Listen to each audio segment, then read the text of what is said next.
open any folder of your choice, or you can create a new folder. This is the search option. So if you want to search inside a folder some files or some words, you can search using this search option. This is for Git integration. The third option is for Git integration or source code integration, for example, version controlling and other things, right? Fourth option is for debugging, which we are going to use for Python. Then the last option is for installing the extensions, right? I hope you enjoyed this video. Please rate, comment, subscribe, and bye for now.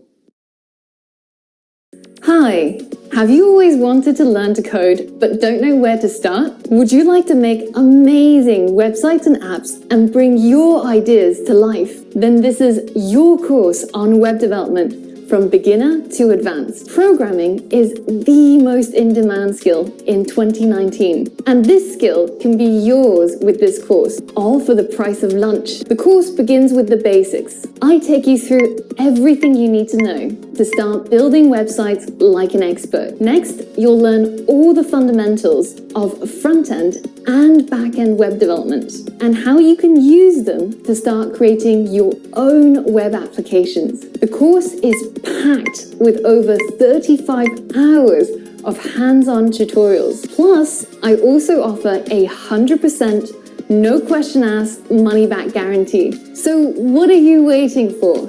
Jump on in and change your world by learning to code.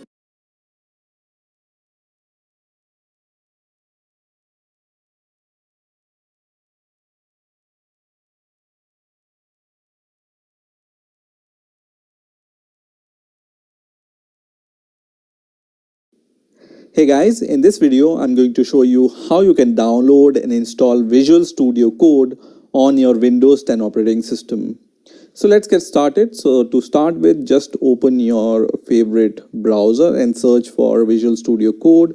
And the first link which will appear here will be from code.visualstudio.com. So we are going to click on this link, and once this website is open, straight away you will be able to see this green download button for Windows. So we are going to just click on this green button, which is going to download this executable file, and this executable file is around 50 megabytes. So I'm going to wait for the download to complete. So now this executable file is downloaded. So I'm going to just click on this file and minimize the browser. And first of all, I'm going to click on this run button, and then I'm going to just agree with the license terms and conditions and click on next button. And this will be the location where Visual Studio Code will be installed on your operating system. So if you don't have the good reason to change it, just click on the next button. Now on the next window, if you don't want to create the start menu folder, then you can just check this checkbox, but I'm going to just leave it unchecked and then click on next. And here are some options which you can choose. So if you want to create the desktop icon, just click this option, and then there are some other options also which I'm going to just check all the options, and then I'm going to click on the next button and then click on the install button. Now Visual Studio Code will take few seconds to install, so I will wait for the installation to complete. And now as you can see, the Visual Studio Code setup has been finished. And if you want to launch Visual Studio Code after it's installed, you can just leave this checkbox checked and then click on finish, which is going to launch Visual Studio Code. And also you can see this Visual Studio icon on the desktop also. So you can just click on this icon any time and then open your Visual Studio Code. So you can see Visual Studio Code is now open. Now as you can see here on the left hand side of this editor, you have some icons. So this icon, the first icon is called Explorer, and when you click on the Explorer, it's going to open this kind of menu here where you can open your folders or files or anything. So here Visual Studio Code works with the folders. You don't have projects but the folders, because it's normally editor. So if you want to open any folder, you can just click on open the folder, and then open the folder which you want to open. So let's say I want to create a new folder here, and let's say this folder will be named as work, and then I'm going to just open this work folder using Visual Studio Code, and you can see it's easily opened using Visual Studio Code. If you want to create a new file, you can just click on this option or on the file option and then click on the new file option.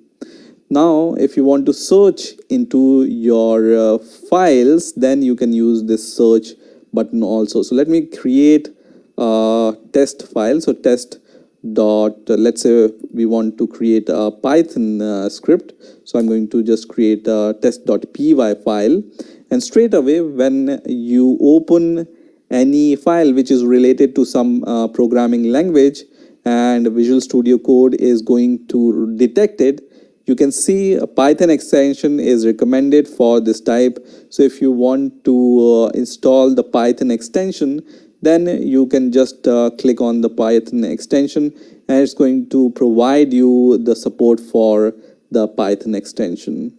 So I was talking about the search. So if you want to search in the file, so for example, I'm going to just write print hello world, and then just press Ctrl S to save your content.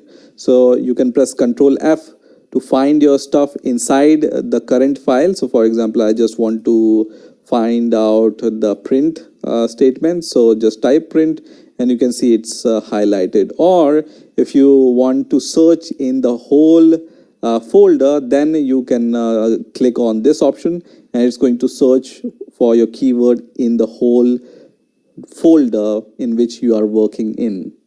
Now the third option here is for the version control.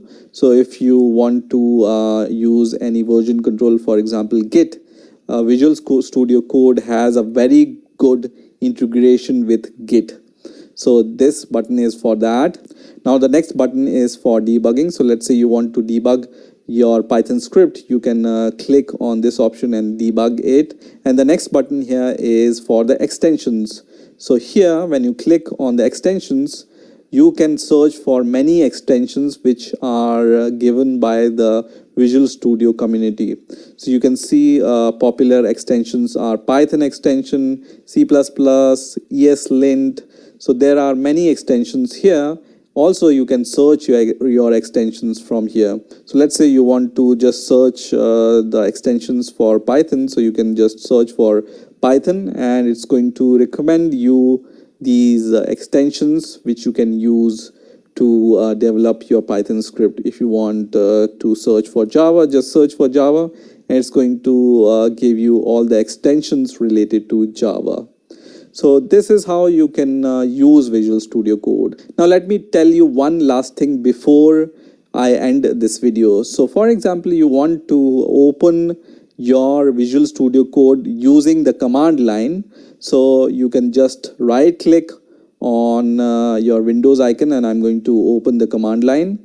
And if you want to open your Visual Studio Code using the command line, you can just write code here and then press enter, and it's going to open Visual Studio Code using the command line. Now if you want to open your Visual Studio Code, let's say this is our project, right? So I'm going to right click, and I can see it in the Explorer, which is the Windows Explorer, which is at this place. So I can just close it once again, and then CD into this folder. So it's CD and the path in which I want to go. And once you are in that path from where you want to open your Visual Studio Code, you can also write code and then this dot, which means to open your Visual Studio Code in this directory, in the current directory. So once you provide this command, this is also going to open the same folder, which is the work folder in the Visual Studio Code, right? So these are some small simple tricks and tips by which you can use Visual Studio Code efficiently. Now the last tip I want to give here is using the terminal inside your Visual Studio Code. So you